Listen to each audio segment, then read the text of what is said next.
We live in a world governed by alarms, 9-to-5 schedules, and the constant pressure of a modern career. We sacrifice our best hours to computers and desks simply to secure our survival in a system we engineered.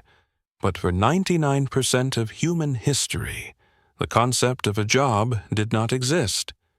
There were no bosses to please, no deadlines to meet, and no currency to accumulate. This reality leaves us with a fascinating psychological question. What did our ancestors actually do with their time all day? The modern mind often imagines ancient life as a brutal, non-stop struggle for survival, where humans ran from predators until they died of exhaustion.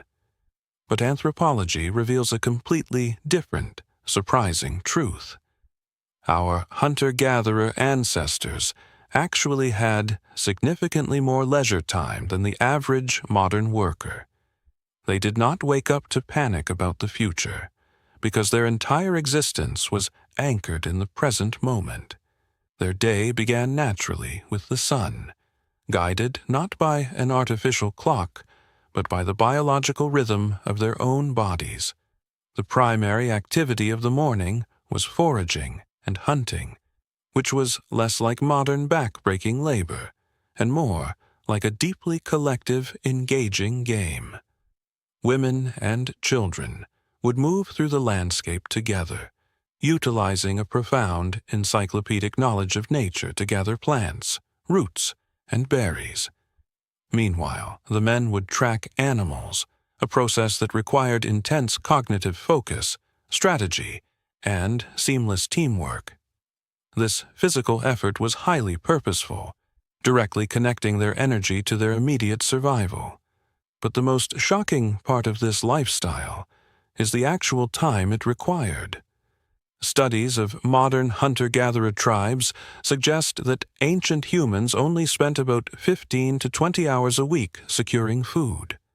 Once the camp had enough resources for the day, the work completely stopped. They did not store massive surpluses, meaning they had no need to work overtime. The remaining hours of the day were dedicated entirely to social bonding, rest, and pure leisure. They would sit by the fire for hours, sharing stories, grooming each other, and playing games that strengthened the tribal connection. This abundance of free time allowed their minds to wander into the realms of creativity and spirituality, giving birth to the earliest forms of human culture. They spent hours painting detailed stories on dark cave walls, fashioning intricate jewelry from bones, and crafting musical instruments out of wood. Nightfall brought the tribe together around a central fire, where they engaged in rhythmic dancing and ritualistic storytelling. They were not constantly stressed about their social status or their savings accounts, because everyone in the tribe shared everything equally. When you strip away the modern offices and the financial anxiety, you realize that ancient humans spent their days doing exactly what our brains were evolved to do. They walked, they created, they synchronized with nature, and they built deep relationships with their small community. They did not have jobs, but they had a profound sense of purpose. It is a powerful reminder that while modern society has traded free time for comfort and technology, our ancestors knew a truth we often forget. Life is not a product to be maximized, but an experience to be shared in the quiet moments before the world became so loud.